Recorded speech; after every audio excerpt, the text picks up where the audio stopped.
So next we'll have Dr. Richard Moore. He's a professor in the College of Food, Agriculture, and Environmental Sciences. He's also the Executive Director of the Environmental Sciences Network and the Associate Director of the Office of Energy and the Environment at Ohio State. Quite a few titles. I think we're okay.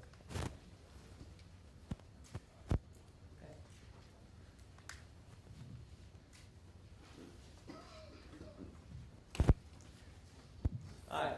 This is really great to see the turnout for this event. I'm, as Jason mentioned, with the Environmental Sciences Network and the Office of Energy and the Environment. Our job is to link the various researchers, institutes, centers, departments across the university that are working on environmental science. So we really try to further this kind of event. We also try to get a number of different ways, get researchers, including Jason and member Carol Landis. Went to the National Council for Science and the Environment in Washington last year. They have an annual conference. Next year it'll be on, it hasn't been announced yet, but it'll be on energy and climate. So hopefully some of you might be interested in attending that. A number of undersecretaries and different government agencies attend that. Get some really good interactions there. Well, I'm talking about farmers today and farmer attitudes. So why is this important? A couple reasons I think that are important. One is that greenhouse gases, about 10% of the total U.S. greenhouse gases come from agriculture. That's one reason. And if we can mitigate the greenhouse gases or sequester more carbon into the soil, we can slow the process of climate warming. But probably equally or maybe even more important is that farmers have quite an impact on U.S. policy. So if we can influence farmers to change their attitudes to come closer to that 97% of scientists who agree that climate change is happening and it's caused by humans, then we can make a lot of progress with national policy. It's also important, I think, for farmers as we think about the future of Ohio agriculture. We have a certain type of agriculture, which I'll talk about in a second. But when you think about 50-year periods or 100-year periods, the kind of agriculture we have now isn't the same as it was 50 years ago. And so where do we want to be 50 years from now? So farmer attitudes about climate change are really important because we have data also to show that their attitudes correspond with their actual behavior with regard to mitigation and adaptation. So the third National Climate Assessment Report is fairly clear about a number of messages. Number one, that climate disruptions to agricultural production have increased in the past 40 years and are projected to increase over the next 25 years. By mid-century and beyond, these impacts will be increasingly negative on most crops and livestock. Some of the authors of Section 6 of this assessment report were actually from Iowa. And of course, as you know, Iowa is on the western edge of the Corn Belt, and we're on the eastern edge of the Corn Belt. So it's very logical that there'll be some shifts there. Particularly the issue of water is becoming very important with regard to this. Lack of water or too much water in certain rain events out in Iowa. Many agricultural regions will experience declines in crop and livestock production from increased stress due to weeds, diseases, insect pests, and other climate change-induced stresses. As Peter mentioned, like for instance, some insects or plants are well adapted to rapid climate change, while others are less so. Current losses and degradation of critical agricultural soil and water assets due to increasing extremes in precipitation will continue to challenge both rain-fed and irrigated agriculture unless innovative conservation methods are implemented. So I'd like to, I hope that we can come up with a lot of innovative conservation measures. I really trust our ability to come up with innovative methods. The rising incidence of weather extremes will have increasing negative impacts on crop, livestock productivity because critical thresholds are already being exceeded. In In fact, when you look at the projections for agriculture over the next 50 years, we can see some projected decreases. So we're so used to having agricultural production increase. But actually now some of it was just a recent article in Science this last week actually challenging this question and forecasting some drops in productivity. Agriculture has been able to adapt to recent changes in climate. However, increased innovation will be needed. That basically says that. And climate change effects on agriculture will have consequences for food security. So that's another really key issue, that if we start finding that we don't have enough food, this is going to affect international politics, national and international politics. I'm involved with a large climate grant on corn. And it was interesting when they first contacted me to participate in this. I'd been doing a lot of work in water quality and having to deal with nitrates coming off of cornfields and trying to clean up streams. And so I was first interested in why corn, or why not corn even. But I've been really having a lot of fun with this project. It's a very large $20 million project that has 11 institutions across the Corn Belt involved. And it's what we might call interdisciplinary or transdisciplinary. So we're trying to look for ways to improve corn, the whole corn system, I guess you could say. One of the nice things about the project is that we're looking at a number of spots across the Corn Belt to look at greenhouse gas emission and soil carbon sequestration at all these different sites, using the same methodology. And before this had happened, a number of different methodologies had been used, so it was really hard to standardize to really get a good idea of what was going across the board, what was going on. We're in year 3, entering year 4 of the 5-year grant. The kinds of things we're looking at are greenhouse gases, like Rattan Lal is the leader of Objective 1 in the grant, looking at greenhouse gases. He's one of our scientists in the School of Environment and Natural Resources. And Warren Dick, also, all of us actually are in the school. We have a no-till, continuous no-till corn and soybean rotation up at OERDC in Worcester. It's the oldest in the world, actually. It was formed in 1963. So continuous corn, soybeans at one spot that we've been able to study over all these years.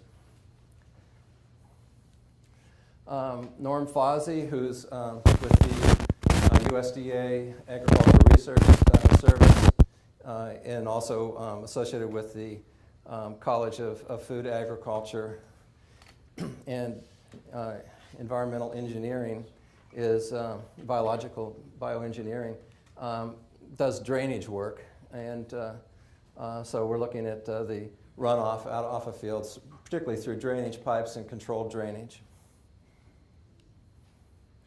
I teach a course up at Stone Lab trying to link these things. We have students that go out and talk to farmers, and we look at the nitrates coming off of the farms, and we go out in streams and characterize the streams. Then we actually end up the course out in Sandusky Bay of Lake Erie, measuring the algal blooms, trying to link these things. Other part of the grant is a connection with the National Council for Science and the Environment. They have a website, maybe some of you would be interested in, called CAMEL. And it's an acronym that stands for Climate, Adaptation, Mitigation, and E-Learning.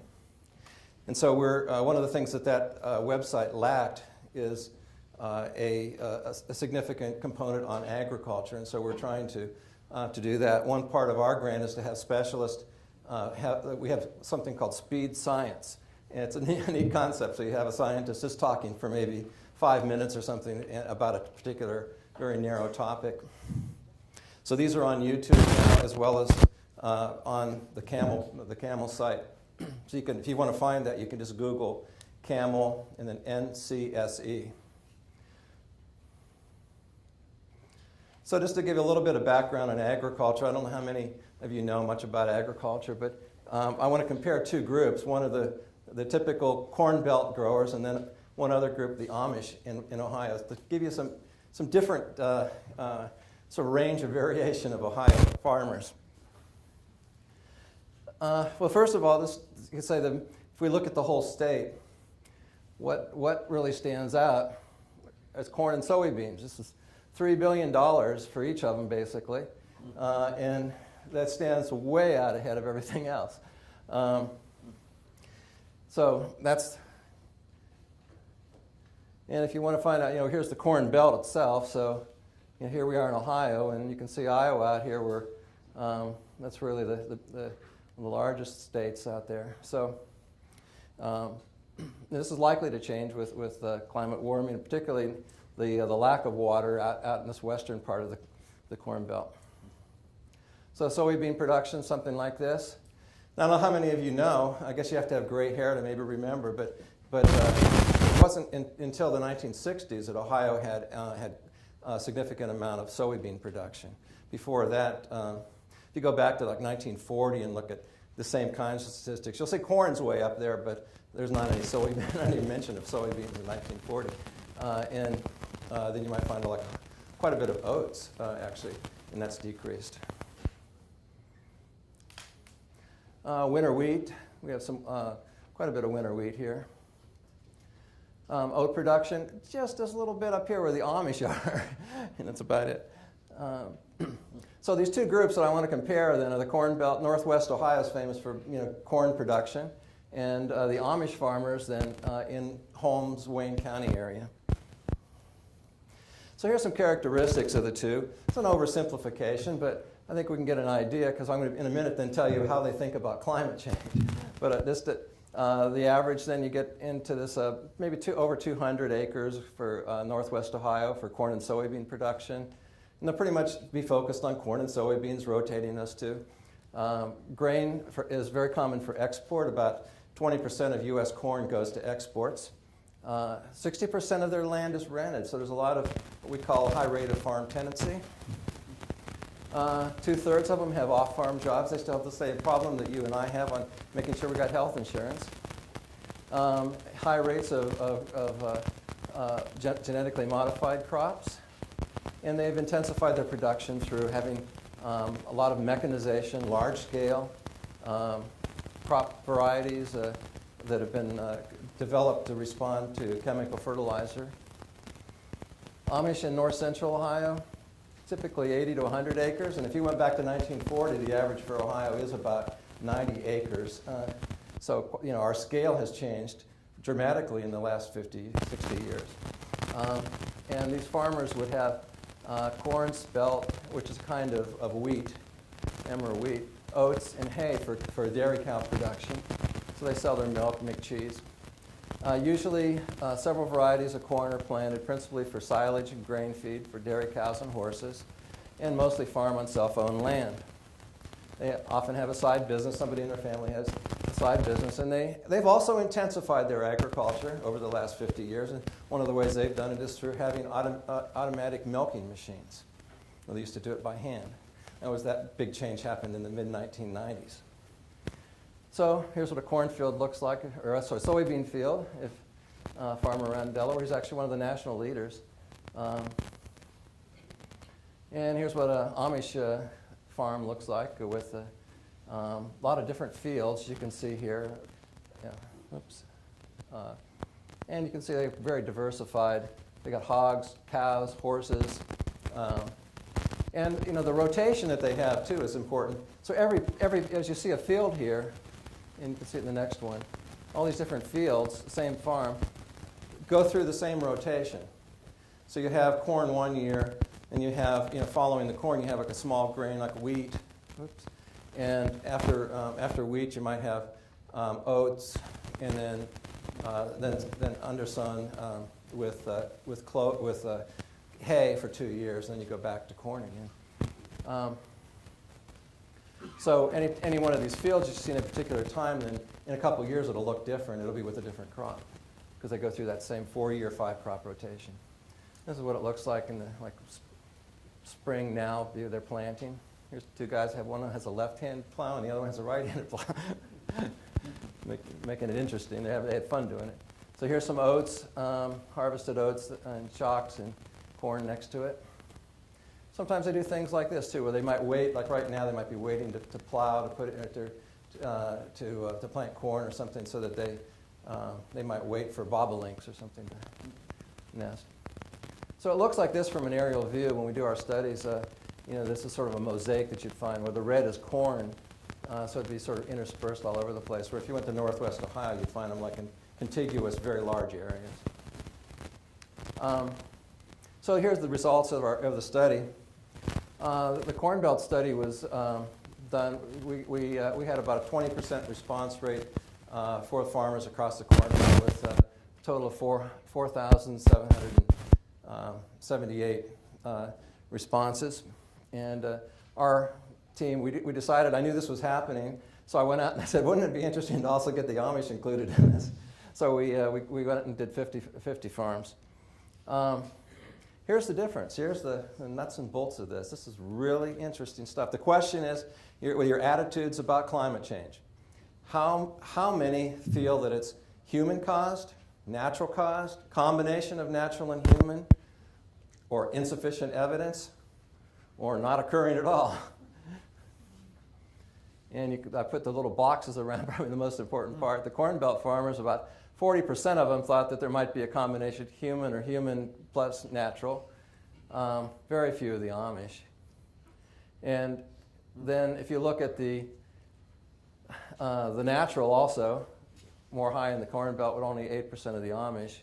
And then insufficient evidence, 30% of the Corn Belt. In Amish, 83%. Now, we actually had a lot of problems with the Amish, didn't even want to talk about it, too. There was a big difference between the two. And we have a really good relationship with Amish. So this is what the Corn Belt survey looked like with the question of insufficient evidence.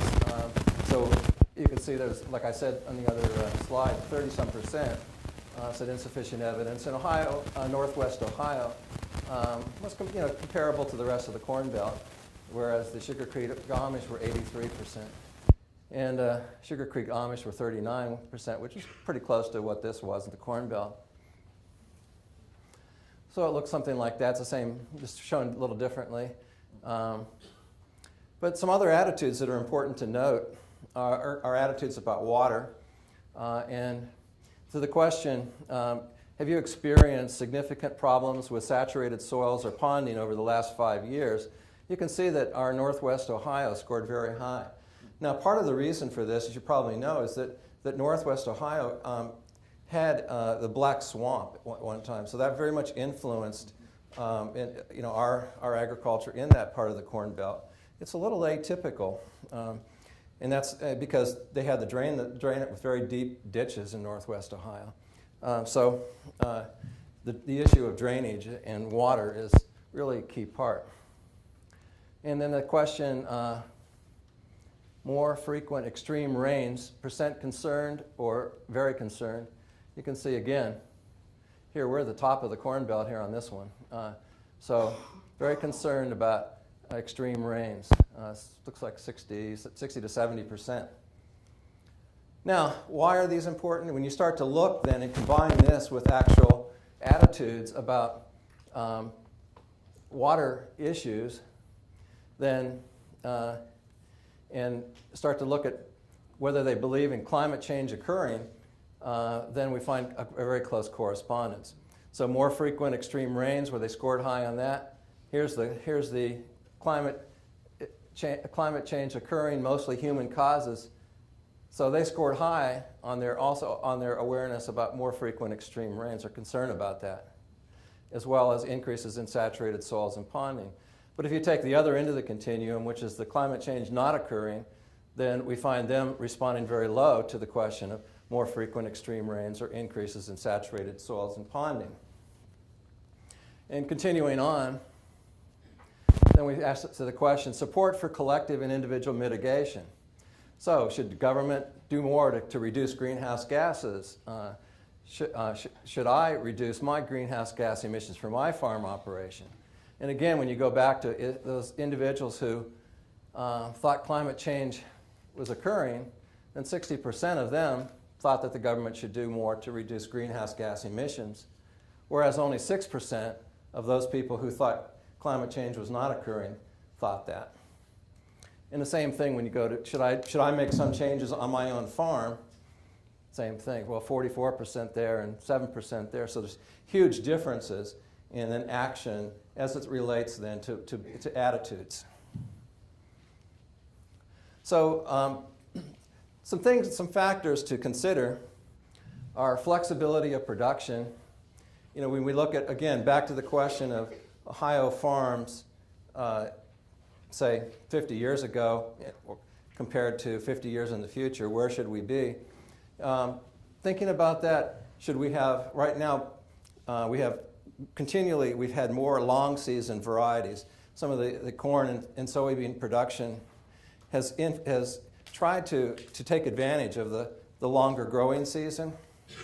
So we have longer season varieties that are typically grown. One of the problems with this is when you hit the fall and you're trying to harvest that crop, very often if you come up to any kind of environmental problem at that point, like a freeze or whatever, it's really hard to put in your winter cover crop because that bumps into the time when that would be growing. We want to have more cover crops that are covering the soil in the winter. Could be like winter wheat, because then you'd have lower soil erosion, and you can build up the soil. Remember, building up the soil is increasing carbon sequestration. Less tillage of the soil also builds up carbon sequestration. So, you know, more tillage, more released greenhouse gases are released. So, having shorter season varieties, if you went back to that 1940 example I gave earlier, I guarantee you that the varieties were much shorter in number of days of growing season. And we may think about a different mix. Our state is characterized by corn and soybeans. Again, soybeans came in the 1960s. 50 years from now, what do we want? So we need to think about those with respect to adaptation. Next, timing of a response to a system perturbation, or a perturbation is a change, something that would come in from left field event that we weren't expecting. Could be a drought or a flooding kind of situation. How do we respond to that? A really good, interesting a case would be the Amish. They have small fields, so usually they're 10-acre kind of fields, where you might instead of have like a 40-acre or 30-acre field. So small 10-acre fields, and because they have 80 acres, 80 to 100 acres, 80, 90 acres, then you might have 8 of those 10-acre fields. And very typically in Amish area, it's a hilly kind of area. So there's different ecological conditions in each one of those 10-acre fields. So when I've seen really heavy spring rains, those farmers can actually get into the soil with their horses, and until certain fields, they'll switch around. And remembering that they've got 5-crop, 4-year rotation. So they have a lot of different things going on. So you can tinker with the system very easily when something happens. So that's, in a sense, even though we have the Amish with very low as far as insufficient information about climate change, on the other hand, their system is quite flexible with regard to a perturbation to the system. So cover crops and less tillage, those equal less greenhouse gases.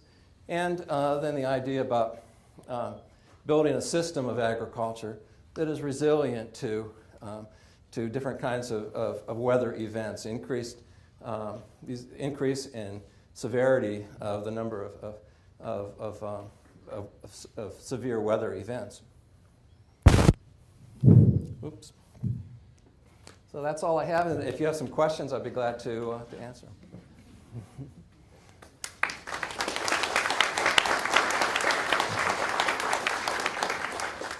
We have time for a few questions. Yes. You touched upon nutrient runoff. I know it's not exactly climate change related, but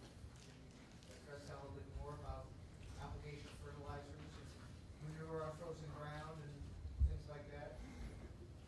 It's a very large subject.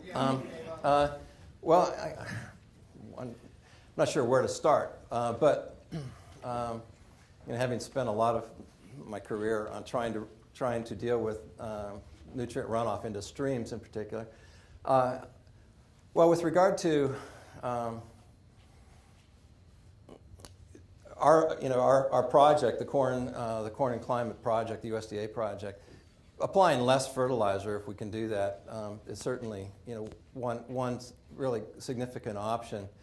There's a number of studies done where if you reduce the amount of fertilizer put, I mean, corn does need fertilizer. So if you reduce the amount of fertilizer, you can just by 10 or 20%. We don't see the kind of equal reduction in yield. In other words, so there's some pretty interesting projects that have actually looked at making an insurance policy for farmers. In other words, sort of a guarantee to them that, okay, if you have this insurance policy and you reduce your fertilizer input by 10 or 20%, then if your yield also decreases, and they of course do this on a 5-year rolling average kind of thing, then you're guaranteed your same yield. That's a way to sort of an entry point for some farmers, I believe. There's a lot of different techniques along this. I think Jeff mentioned about Scott's reducing lawn fertilizer, that kind of thing, as far as the phosphorus in that. But there's other ways. For instance, controlled drainage is being looked on really. There's some grants going out right now. There's a grant competition called Water for Agriculture that just went out, letters of intent about a month ago. And there's one group from Ohio State and neighboring institutions looking at controlled drainage. One way, what that is you have drainage pipes underneath ag fields, and one way is to have boxes where that's controlled, so it doesn't just all run into the stream after a big rain event, but you could actually have something that controls the amount of the flow that goes off the field. So you can keep that there and keep the nutrients, actually, if you can back it up. And if it doesn't continue raining, then that water is available for the crops to increase production as well as the nutrients. There's things like that, and they're also looking at possibilities of putting in different filters into the boxes on controlled drainage to capture the nutrients before they get into the fields. Additional questions? These questions are related to what we were just talking about. Can you just tell us about maybe some innovative ways we can deal with these extreme events? I call it like fire hoses. About what? I call it like a fire hose, basically just Yeah. damages the soil and carries it away. What are some ways that we can mitigate that? Anything to build up your soil retains the soil. Actually, I mean, Ratan Lal, who's one of my colleagues that focuses on carbon sequestration, would argue that soil is actually the #1 retainer of water. So if we can build up soil so that there's more organic matter in them, then right there you'd capture a lot of the runoff. So much of Ohio has really been based on, if we look at the last 100 years, trying to find ways to get water off of fields the fastest possible. I was really surprised when I first joined the College of Food, Agriculture, and Environmental Sciences. There was something called the Drainage Hall of Fame, and I thought maybe every land-grant college had one of these. But in fact, they don't. And it's because of this black swamp in northwest Ohio, I think. That's my guess of why it was created. But so you're exactly right in a sense that, 100 years from now, one question is, will we be changing our view about maybe trying to keep water, more? And I think controlled drainage is actually, a step in that direction. An innovative way that I happen to be very involved in is something called water quality trading.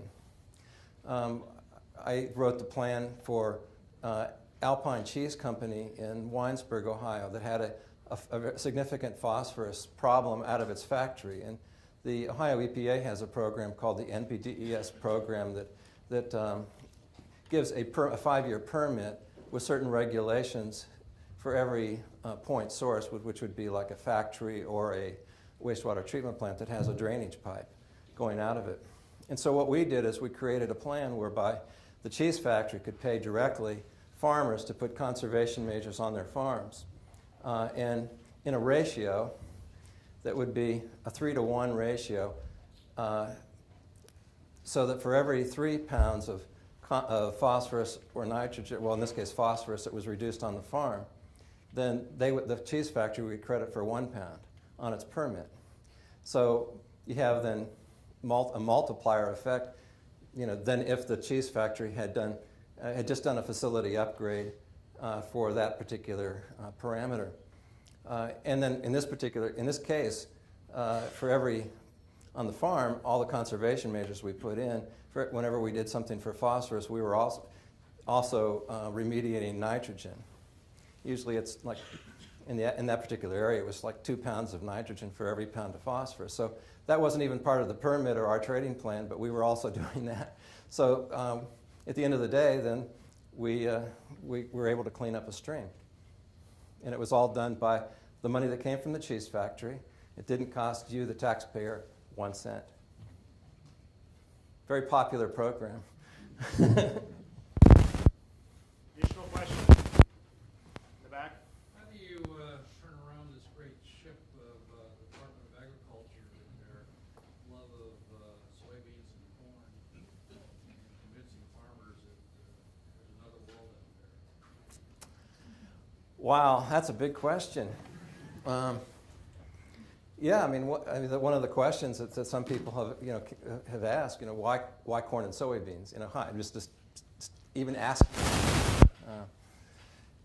Yet, corn is such an important part of the American diet and the international diet. I don't know how you change it. To be honest, I've tried to. I think that all of us being more engaged in it, trying to make some efforts in that direction. But I think that, on the other hand, what I see some changes that are occurring with the kind of grant, this whole idea of what are called the CAP grants, like the one that I have part of. Those are all directed at climate change. One of the questions we're not asking in our grant, we're sort of asking the focus of the grant is measuring the carbon sequestration and the greenhouse gas emissions. And we're looking at ways to tweak the system, but we're not asking as much about how to change the whole system or to grow what could be grown instead of corn. So I don't have an answer for you on that, but I can say that there are a number of groups. There are sustainable agriculture grants in a section of the USDA. So that area, there's an organic section of the USDA. So there are efforts to make changes. They just haven't changed the whole system yet. Wait, one additional question, then we'll take a break. Is this a relevant question? Do we have industrial farms for corn to produce alcohol for gas? Yes, we do.